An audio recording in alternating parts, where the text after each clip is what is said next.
네, 반갑습니다. 우리 이웃교회 섬김사역 태민공동체 친구들 이렇게 청년들이 이렇게 힘내고 애쓴 걸 보니까 정말 하나님께서 우리 청년들 보고 참 기뻐하시고 좋아하시겠다 이런 마음이 들어요. 우리 여러분들도 그러시죠? 우리 그렇게 서로 또 세워가고 아름다운 사역을 감당하는 우리 여기 교회가 되기를 바랍니다. 우리 말씀드린 것처럼 요한복음은 이 세상의 빛으로 오신 예수님을 이제 증거하는 그런 이제 복음서라고 했습니다. 가장 영적인 복음서라고 했습니다. 빛이 어둠에 비추었지만 어둠이 깨닫지 못했습니다. 다 기억하시지요? 참 빛이 세상에 와서 각 사람에게 비추었을 때 자기 백성은 영접하지 않았지만 영접하는 자, 곧 그 이름을 믿는 자들에게는 무엇이 되는 권세를 주셨다고요? 하나님의 자녀가 되는 권세를 주셨습니다. 어둠 가운데 빛으로 오신 예수님으로 어둠이 점점 밝아지는 그 이야기가 오늘 우리가 읽은 이 본문의 이야기, 예수님과 사마리아 여인의 이야기입니다. 오늘 성경에 예수님의 말씀을 통해 우리에게 주신 은혜를 함께 깨닫고 누리기를 바랍니다. 우리가 지난 몇 주간 본 것처럼 예수님께서 사마리아의 한 우물가에서 여인을 만나셨습니다. 그 여인과 이야기를 나누면서 목마르지 않을 그 생수를 예수님이 주셨습니다. 그리고 그 여인은 이제 사마리아 동네에 들어가서 사람들에게 막 소리를 치는 겁니다. 지난주에 우리 함께 나눈 말씀이죠. 여기 내가 행한 모든 일을 다 알고 계시는 분이 있습니다. 제가 보았더니 이분이 바로 메시아이신 그리스도 예수이십니다. 그렇게 선포하고 증거했습니다. 그래서 그 이야기를 들은 사마리아 사람들이 그 이야기가 궁금하여 예수님께 나아오고 있는 그 장면을 오늘 성경 본문에서 기록을 하고 있지요. 오늘 본문은 사마리아 여인이 동네에 들어가서 사람들에게 내가 만난 분이 예수님입니다. 내가 만난 그 예수라는 분이 메시아이십니다. 그렇게 소리치고 전하고 사람들은 나아오고 있는 그 중에 있었던 이야기를 기록하고 있습니다. 여행 중에 고픈 배를 채우려고 양식을 구하러 갔던 제자들이 예수님께 돌아와서 예수님과 대화를 합니다. 먼저는 음식을 권했습니다. 그러자 예수님 말씀하셨지요. 32절에 함께 읽어볼까요? 32절 시작. 이르시되 내게는 너희가 알지 못하는 먹을 양식이 있느니라. 아멘. 예수님의 이 말씀을 듣고 제자들은 누가 예수님께 음식을 드렸느냐 이렇게 서로 물어봅니다. 제자들이 자리를 비운 사이에 어떤 음식을 드셨는지 이 제자들은 궁금해했습니다. 그런 제자들에게 예수님이 얘들아 내가 너희 몰래 뭘 먹은 게 아니야 이렇게 하시면서 또 얘기하시는 거예요. 34절 말씀 읽어볼까요? 시작. 예수께서 이르시되 나의 양식은 나를 보내신 이의 뜻을 행하며 그의 일을 온전히 이루는 이것이니라. 아멘. 여러분 옛날에 우리 할머님들께서 하시던 말씀 기억하십니까? 나 안 먹어도 배불러.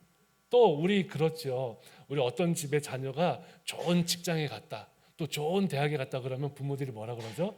안 먹어도 배부르겠다 이런 얘기 하잖아요. 예수님이 하신 말씀이 오늘 딱 그 뉘앙스더라고요. 예수님이 제자들에게 바로 그렇게 말씀하신 것입니다. 얘들아, 나는 나를 향하신 하나님의 뜻, 우리를 향한 하나님의 뜻을 이룰 수만 있다면 지금 먹는 게 중요한 게 아니야. 하나님의 뜻을 이루는 것만으로도 배가 부르더라. 이렇게 예수님 말씀하십니다. 하나님의 뜻만 온전히 이룰 수 있다면 난 더 이상 바랄 게 없어. 먹지 않아도 난 배가 불러. 이렇게 예수님 말씀하셔요. 예수님은 사마리아 여인과의 만남을 통해서 하나님의 뜻을 이루셨습니다. 예수님이 말씀하신 하나님의 뜻이란 그 어두운 사마리아 땅에 참 빛이 비추이는 것이었어요. 어둠에 사로잡힌 영혼이 예수님을 구주로 고백하고 영접한 일, 비록 유대인들이 경멸하는 이방인이었지만 그 사마리아 여인이 하나님의 자녀가 된 것입니다.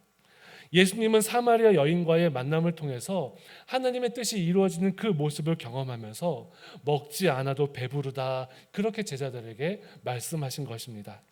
우리 믿음의 길에도 하나님의 뜻을 깨닫고 하나님의 뜻을 이루는 성도들 다 되시기를 바랍니다. 오늘 예수님의 모습과 같이 어둠을 향해 빛이 비추어지고 또 하나님께서 예수님을 이 땅에 보내신 그 목적을 이루는 것과 같이 어두운 곳에 빛을 비추는 성도의 삶을 살아가는 우리 성도님들이 꼭 되시기를 바랍니다. 어둠을 향해 빛을 비추는 것이 하나님의 뜻이라면 그 하나님의 뜻에 순종하기란 참으로 쉬우면서도 힘든 일입니다. 왜 그런지 아세요? 여러분, 예수님의 지상 명령을 기억하십니까?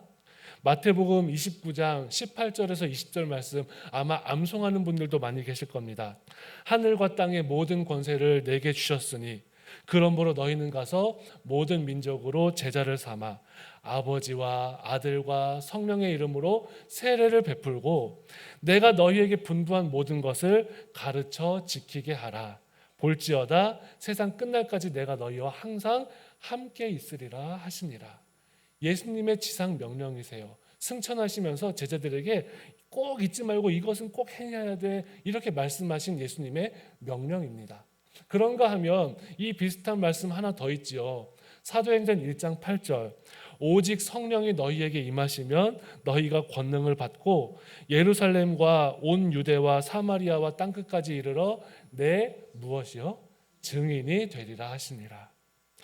제자들은 예수님과 공생애를 함께 했던 사람들입니다. 이 말씀을 들었던 그 제자들은 부활하신 주님을 만나고 죽음을 이기신 예수님을 경험한 사람들이에요. 지난주 우리 성령 강림 주일이었잖아요. 약속대로 성령을 기다리면서 기도하면서 성령 세례를 경험했던 사람들입니다. 교회가 세워졌고 제자들은 기적을 행했고 믿는 사람의 수는 점점점 많아졌습니다. 그런데 이런 성령 충만함과 부흥을 경험하면서도 예루살렘 교회는 이 예수님의 지상 명령 너희는 가서 모든 민족을 제자로 삼아라.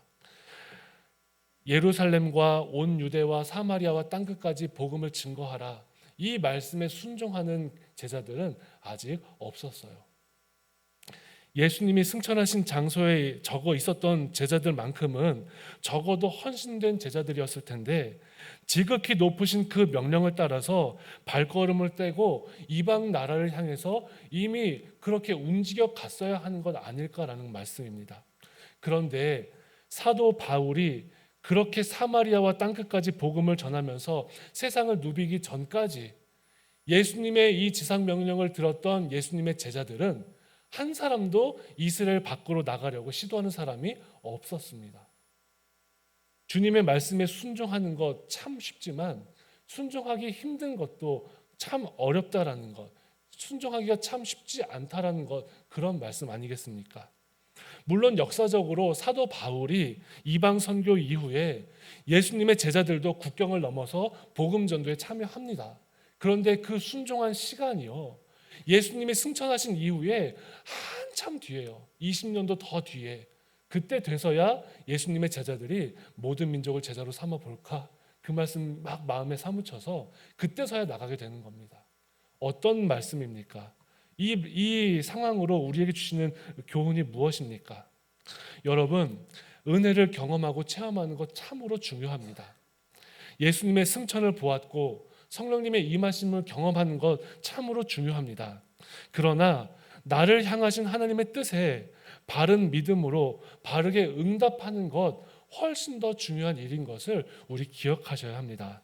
바른 응답이 수반되지 않는 성령 체험이며 바른 응답이 수반되지 않는 기적 체험이란 한낱 우리의 인간적인 자랑거리, 또 내 욕망을 내세우기 위한 수단으로 전략할 수밖에 없음을 여러분 우리는 기억해야 합니다.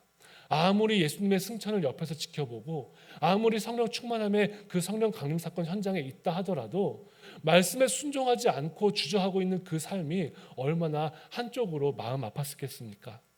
그러므로 이 땅에 예수님의 제자로 살아가는 그리스도인이란 어떤 사람들이 되어야 하겠습니까? 이 시대의 그리스도인이란 오늘 예수님처럼 하나님의 뜻을 이루는 일, 어두움 가운데 빛을 비추고 하나님이 기뻐하시는 일에 순종하고 헌신하는 것만으로도 나는 행복합니다, 충분합니다, 그렇게 고백하며 살아가는 그리스도인이라고 그렇게 믿습니다. 나를 통해서 하나님의 뜻이 이루어진다면 그것만으로도 나는 배가 부릅니다. 나는 괜찮습니다. 그렇게 고백하는 사람입니다. 사랑하는 성도 여러분, 2025년 벌써 절반이 흘러가고 있습니다. 하나님의 뜻에 순종하며 살아가는 성도님들 되시기를 바랍니다. 여러분의 삶의 자리에서 주일 예배의 말씀을 통해서 깨달은 은혜가 있던지, 또 개인적으로 하나님의 말씀을 읽으면서 거부할 수 없는 하나님의 이 음성에 순종해야겠다는 그 마음이 드신다면 그 말씀에 순종하는 길 한 걸음 떼시는 성도님들이 꼭 되셔야 합니다. 헌신한다라고 하는 것의 의미는 주님을 위해서 불편함도 감수할 수 있다라는 의미이고, 주님을 위해서 희생함도 기뻐할 수 있다라는 의미입니다. 한국 기독교 초기에 이 땅에 그리스도인들이 1%도 되지 않았을 때, 그때 그리스도인들은 이 땅의 희망이었습니다. 한국교회 초기, 여러분들 이미 잘 알고 계시는 내용처럼 나라에 재판하는 그 재판장에서도 예수님을 믿는다라고 하는 그것만으로도 신뢰받고 증인으로 채택되는 그러한 일들이 있었습니다. 어떻게 그러한 일들이 가능합니까? 1%도 되지 않는 그 그리스도인들이 하나님의 말씀을 믿고 순종하고 그 말씀대로 살면서 참된 그리스도인의 믿음에 헌신했기 때문 아니겠습니까? 수많은 이들이 위험하다라고 하는 그 일에 앞장서서 희생했기 때문이고, 수많은 이들이 피해 볼 수 있는 그런 상황에 먼저 앞장서서 피해를 보면서 그러면서도 하나님께 감사할 수 있었던 그 믿음의 모습 때문 아니겠습니까? 당시 그리스도인의 살아가는 그리스도인의 삶에서는 하나님의 형상이 드러난 것입니다. 예수님을 믿는다고 말하고 그리스도인이라고 고백하는 그 고백이 흠이 되지 않고 자랑이 되지 않고 그 고백처럼 살아갔기 때문에, 예수님처럼 살았기 때문에 세상 사람들 앞에 하나님의 형상이 드러난 것입니다. 오늘 예배하는 우리들도 그러한 삶을 살기를 바랍니다. 예수님처럼 하나님의 뜻을 이루는 것으로 기뻐하는 삶, 하나님의 마음이 드러나는 복된 삶을 살아가는 우리 성도님들이 꼭 되시기를 바랍니다. 그리고 난 이후에 오늘 35절 이후의 말씀을 보면 예수님께서 이제 추수에 대한, 전도에 대한 말씀을 하십니다. 우리 다 같이 35절을 함께 읽어볼까요? 35절입니다. 시작.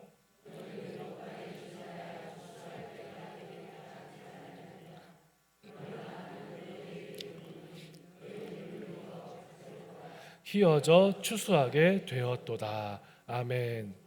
이 35절의 말씀에서 희어진 밭은 사마리아 사람들을 의미합니다. 그렇죠. 그 희어진 밭에 있는 사람들이 예수님께 나아오고 있는 그 모습을 보면서 이야기를 나누는 거예요. 예수님을 만난 사마리아 여인이 사마리아 동네에 들어가서 예수님이 메시아이심을 증거했습니다.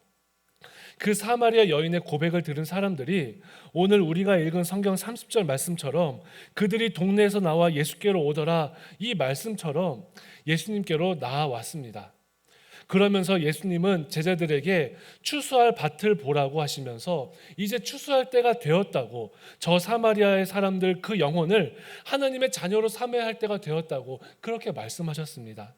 그러면서 하신 말씀이 36절이지요.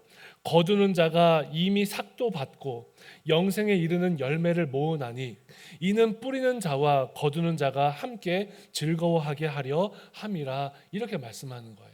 그러니까 여러분, 이 상황을 머릿속으로 잘 상상해 보시기를 바랍니다. 사마리아 여인이 이제 사마리아 성에 들어가서, 동네에 들어가서 예수님 그리스도셔, 예수님을 만났어, 그리스도를 만났어 이러면서 사람들이 웅성웅성 한 사람, 두 사람, 서 사람, 너 사람 이렇게 막 예수님께 오는 거예요. 그 사이에 예수님의 제자들이 와서 예수님 배고프시죠? 예수님 나 배 안 고파. 왜 그러세요? 저 나오는 사람들 보아라. 저 사람들 이제 거둘 때가 되었다. 이렇게 하시는 말씀입니다. 그래서 이 말씀에 거두는 자는 제자들이에요.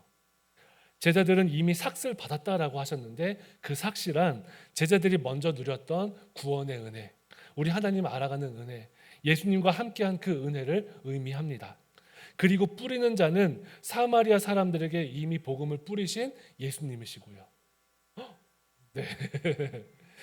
그리고 사마리아 사람들이 나아오는 그 모습을 보면서 예수님은 제자들과 그 어두운 사마리아에서 빛을 비추고 열매를 거둘 그 즐거운 사명을 이제 말씀하시는 겁니다. 그래서 이제 봐봐, 거두는 자가 이미 삭도 받았어. 너희들 이미 은혜 받았지? 영생의 열매를 이르는 열매를 이제 모아야 돼. 뿌리는 자 이제 나하고 너희들하고 이제 즐거움을 누릴 때가 되었다. 예수님 이제 그렇게 말씀하신 것입니다. 어떻습니까? 뿌리는 자와 거두는 자가 함께 즐거워하는 그 천국 같은 모습을 예수님이 말씀하셨습니다. 예수님은 제자들을 부르셨습니다. 예수님 제자들 부르시고 나서 제자들에게 세례도 주셨죠. 또 제자들과 함께 수많은 유대인들에게 세례를 주셨어요. 이제 제자들과 사마리아 땅을 구원할 준비를 하셨습니다. 제자들을 복음의 도구로 열심히 준비시키시고 이제 거두자라고 예수님께서 하시는 말씀입니다. 예수님은 제자들을 이 사마리아 사람들을 위해서 예비하셨습니다.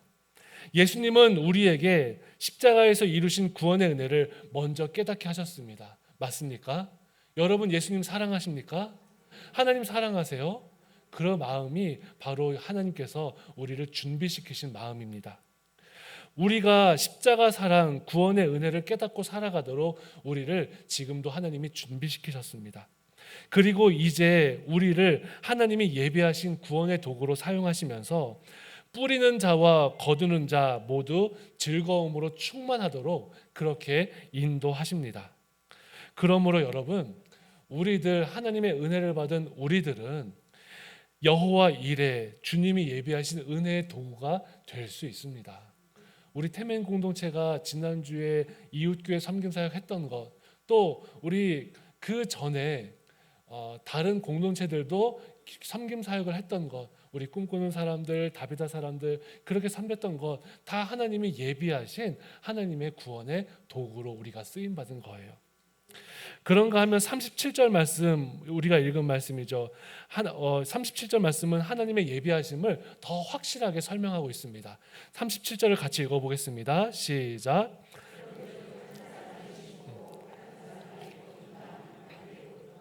아멘. 예수님께서 오늘 복음 전파의 현장에 심는 이와 거두는 이가 있다라고 말씀하시는 거예요. 여러분, 많은 사람들은요, 저도 마찬가지였고 우리 모두가 다 하나님의 도구로 쓰임 받을 때, 또 내가 복음 전파의 현장에서 복음의 은혜를 나눌 때 뿌리는 동시에 거두기를 원합니다. 맞습니까? 뿌리는 동시에 거두는 사람들이 되기를 원합니다. 내가 전하면 나의 권함을 받는 이가 지금 변화되기를 원하고 주님께 나아왔으면 하는 마음이 누구에게나 있습니다.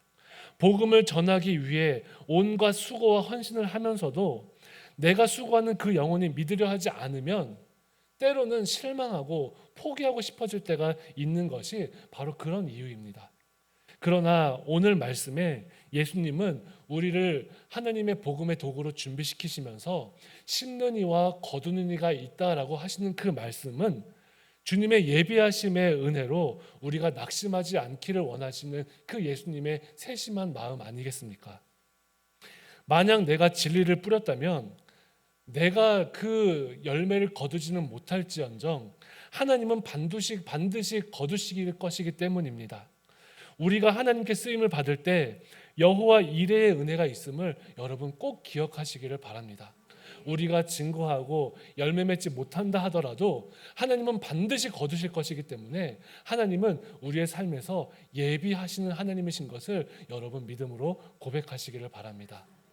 여호와 이레, 하나님의 예비하심, 여러분 신앙생활 하신 분들 떠오르는 장면 있으시지요? 창세기 22장에 아브라함과 이삭, 또 아브라함이 이삭을 번제로 드리는 그 이야기에 여호와 이레 하나님, 예비하시는 하나님이 등장을 합니다. 무슨 이야기입니까? 하나님께서 아브라함의 자손을 하늘의 별과 같이 또 바다의 뭐처럼요? 모래알같이, 바다의 모래같이 많이 번성해 주시겠다 약속하셨어요. 하나님이 약속을 하셨는데 갑자기 하나님께서 그 하나밖에 없는 아들, 아직 다 성장하지도 않고 결혼도 하지 않은 그 아들을 번제로 드려라 말씀하시는 겁니다. 하나님 무슨 말씀이세요? 이게 웬일입니까? 우리는 이 본문을 하나님이 아브라함을 시험하는 본문이다라고 그렇게 이해하고 있지만 우리는 이 아브라함은 하나님의 시험에 합격해서 믿음의 조상이 되었어 이렇게 이해하고 있지만 사실 이 창세기 22장은 하나님의 시험이 아닌 하나님의 예비하심의 본문인 거예요. 그렇죠. 하나님의 예비하심의 이야기입니다. 믿음의 길에서 하나님의 말씀이라면 어떠한 상황에서도 내가 순종하기를 원합니다. 하나님의 말씀을 내 삶에 살아가는 일이라면 내가 때로는 피해보고 희생해도 내가 그 말씀에 순종하기를 원합니다. 그렇게 헌신하는 이들에게 하나님이 어떻게 예비하시는지를 알려주시는 말씀이 창세기 22장의 이 여호와 이레의 본문입니다. 그 순종하는 하나님의 백성을 절대로 놓지 않으시고 쓸 것을 미리 예비하시는 그 하나님, 창세기 22장의 여호와 이레는 이삭의 번제를 대신한 순양의 이야기로만 끝나지를 않습니다. 이삭이 번제를 드릴 때 하나님이 순양을 예비하셨잖아요. 그래서 대신 번제로 드리게 되었죠. 그래서 하나님이 큰 복을 주셨는데 거기에서 창세기 22장이 끝나는 게 아니라 그 이야기 뒤에 한 5절 정도 성경 이야기가 또 있어요. 그 얘기가 뭔지 아십니까? 이 아브라함에게 주셨던 약속이 무엇이었죠? 너의 자손을 하늘의 별과 같이 또 바다의 모래같이 하겠다라고 하는 약속을 주셨는데 그 약속을 완전히 이루려면 무엇도 예비하셔야 됩니까? 이삭도 예비했지만 이삭이 살았잖아요. 이삭 예비했지만 이삭의 짝꿍도 예비해야 돼요. 그래서 창세기 22장 마지막에는요, 이삭의 짝꿍인 리브가의 이야기가 나옵니다. 리브가가 나홀의 자손에서부터 태어나 이 리브가가 나중에 이삭 너의 아들 이삭과 다 결혼할 거야. 이 리브가를 준비하는 말씀으로 창세기 22장이 맞춰지는 거예요. 얼마나 완전하신 예비하심입니까? 하나님이 복 주시고자 하실 때 이삭만 살아났다라고 해서 복 주신 게 아니라 이삭과 함께 믿음의 조상이 될 이 리브가를 예비하시는 하나님이 바로 창세기 22장의 여호와 이레의 하나님이십니다. 여러분, 우리가 걸어가는 그 믿음의 길에 하나님의 예비하심이 있음을 꼭 믿으시기를 바랍니다. 돌아보면 우리 한 사람 한 사람은 모두 하나님의 예비하심으로 열매 맺은 그런 인생 아니겠습니까? 여기서 내가 잘나서 내가 훌륭해서 믿음 생활하고 내가 훌륭해서 신앙생활 하는 사람이 몇 명이나 있습니까? 지금 하나님 앞에 선 나는 하나님이 예비하신 사람들을 통해서 지금까지 빚어진 나인 것을 여러분 믿으시기를 바랍니다. 지금 하나님 앞에 선 나는 하나님이 예비하신 교회와 믿음의 공동체로부터 좋은 신앙의 단련을 받고 세워진 나인 것을 기억하시기를 바랍니다. 지금 하나님 앞에 선 나는 하나님의 완전한 예비하심으로 인해 인도함을 받았던 그러한 나인 것을 믿으시기를 바랍니다. 내 삶 전체가 내 공로가 아닌 하나님의 인도하심이고 하나님의 예비하심입니다. 우리가 하나님의 완전한 예비하심을 믿는다면 내가 누군가를 인도하고 복음 전도하고 참 빛으로 비추려 할 때에 열매 맺지 못한다라는 것으로 실망할 필요도 없습니다. 왜냐하면 하나님은 어떤 이의 인생에 나를 예비하신 것이기 때문에 그를 빚어가는 그 인생의 과정으로 나를 삼으시고 결국 그 인생을 통해서 하나님 열매 맺게 하실 것이기 때문에 우리는 실망할 필요가 없습니다. 또한 여러분, 우리가 누군가에게 복음을 전하고 또한 누군가를 인도하기를 원하고 또 그 행위가 열매 맺고 아름다운 전도의 열매로 함께 신앙생활할 수 있는 그러한 일이 되었다면 그 일로도 자만하거나 교만할 수도 없습니다. 왜냐하면 내가 인도한 그 영혼이 내가 열매 맺은 것처럼 보이는 그 일도 그 또한 하나님께서 이미 오래전부터 예비하셨고 또한 누군가를 통해서 뿌리셨던 그 은혜가 나를 통해서 결실한 것이기 때문에 그렇습니다. 그래서 38절의 말씀은 이렇게 얘기를 하지요. 38절 다 같이 읽어보겠습니다. 시작. 다른 사람들은 노력하였고 너희는 그들이 노력한 것에 참여하였느니라. 아멘. 여러분, 그렇습니다. 이 사마리아 성에 복음이 전해지는 이 어둠의 때에 이 어둠의 세상에 예수님의 참빛이 전해지는 그 이야기는 바로 우리 하나님이 완전히 예비하신 그 예비하심의 은혜를 누리는 장소입니다. 사랑하는 성도 여러분, 하나님의 완전한 예비하심을 믿고 고백하는 성도들이 되시기를 바랍니다. 우리는 복음을 뿌리거나 열매를 거두는 일을 감당하는 일을 반드시 해야 합니다. 하지만 그 사명 감당하기 전에 먼저 예수님과 하나님의 뜻만으로도 기뻐할 수 있는 성도들이 되시기를 바랍니다. 내 삶을 통해 진리 되신 그 하나님의 말씀을 살아내는 그 일에 헌신하는 성도들이 되시기를 바랍니다. 말씀의 마무리를 하겠습니다. 이 땅을 살아가며 하나님의 뜻만이 이루어질 수 있다면 안 먹어도 손해보아도 희생해도 괜찮습니다. 그렇게 고백하는 성도들이 되시기를 바랍니다. 그리고 하나님의 완전한 예비하심으로 그 아름다운 성도의 길을 걸어가면서 실망하거나 교만하지 아니하고 항상 주님의 완전한 예비하심을 믿음으로 고백하는 그러한 성도님들이 꼭 되시기를 바랍니다. 기도하겠습니다. 살아계신 하나님, 하나님의 은혜와 사랑으로 충만한 여기교회 될 수 있도록 은혜 베풀어 주심에 감사를 드립니다. 오늘 주신 말씀을 마음에 새기며 하나님의 은혜 가운데 서게 하여 주시고, 하나님 아버지 복음의 열매를 감당하고 또 완전한 예비하심을 믿고 고백하는 우리 모두가 될 수 있도록 역사하여 주옵소서. 감사드리며 예수님의 이름으로 기도드리옵나이다. 아멘. 우리 다 함께 일어나서 함께 찬송하고 기도하면서 예배를 마치겠습니다.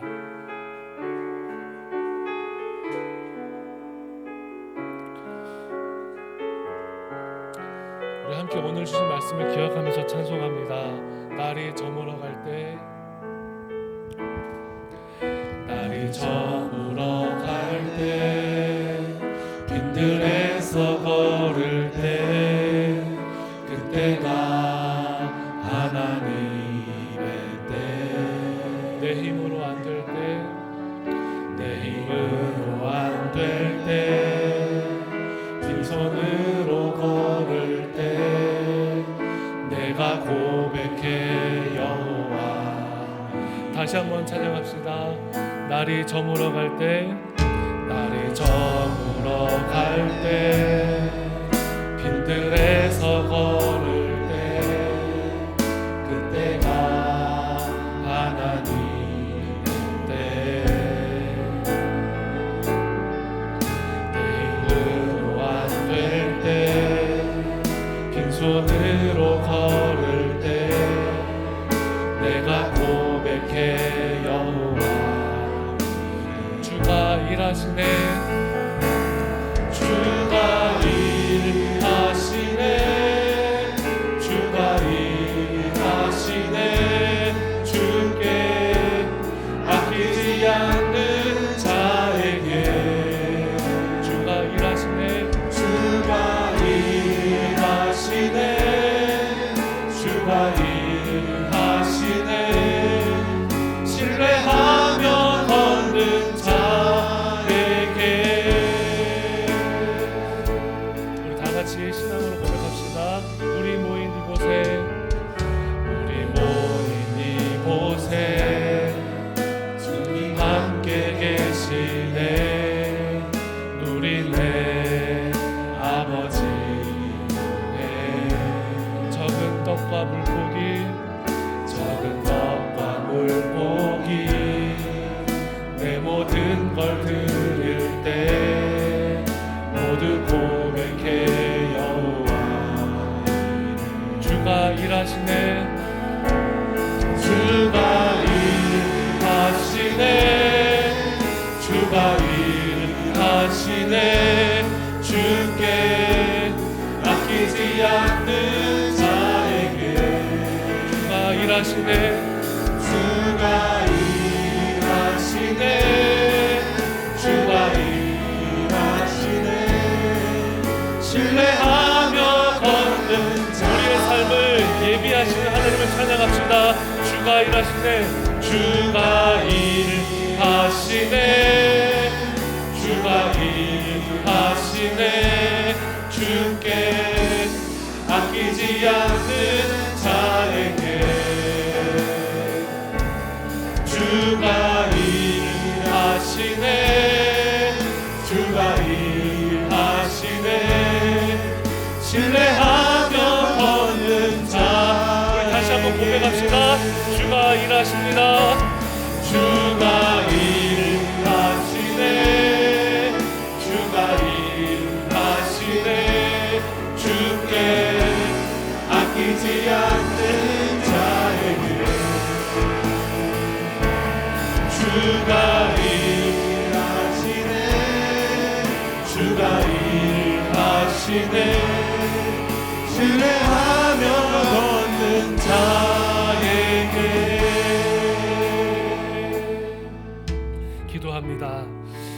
성도들의 삶을 예비하시는 하나님, 오늘 예수님의 가르침을 따라 믿음의 길에서 복의 통로로 쓰임받게 하여 주심에 감사를 드립니다. 우리의 삶이 하나님의 뜻을 행하며 하나님의 뜻을 이루어드리는 삶이 될 수 있도록 은혜를 내려주셔서 이 세상에 줄 수 없는 만족과 평안으로 가득한 삶을 살아갈 수 있도록 복을 내려 주옵소서. 나를 통하여 하나님의 형상이 드러나게 하여 주옵시고, 살아계신 하나님을 의지하며 우리의 삶에 살아계신 하나님만이 드러나는 복을 누릴 수 있도록 역사하여 주옵소서. 하나님의 완전한 예비하심을 믿습니다. 이렇게 하나님 백성으로 살아가는 것도 내 힘이 아닌 하나님의 예비하심이었고, 나를 통하여서 이루시는 모든 믿음의 열매들도 누군가 나의 공로가 아닌, 누군가 한 사람의 공로가 아닌 하나님의 예비하심임을 기억하면서 겸손한 믿음으로 변함없는 신뢰함으로 쓰임받는 우리들 모두가 될 수 있도록 역사하여 주옵소서. 내가 하나님께 쓰임받지 못하는 것처럼 느껴질 그때에도 낙심하거나 포기하지 말게 하여 주옵시고, 나를 통하여서 열매 맺는다 하여도 교만하지 말게 하여 주셔서 결국 계획하시고 섭리하시며 열매 맺게 하시는 분이 완전하신 하나님이신 것을 고백하는 성도의 삶이 될 수 있도록 역사하여 주옵소서. 그리하여서 어떠한 상황 가운데에서도 우리의 중심이 흔들리지 않는 성도가 되게 하여 주옵시고, 우리의 삶을 통하여 영광받아 주시기를 우리를 구원하신 예수님의 이름으로 기도드리옵나이다. 아멘.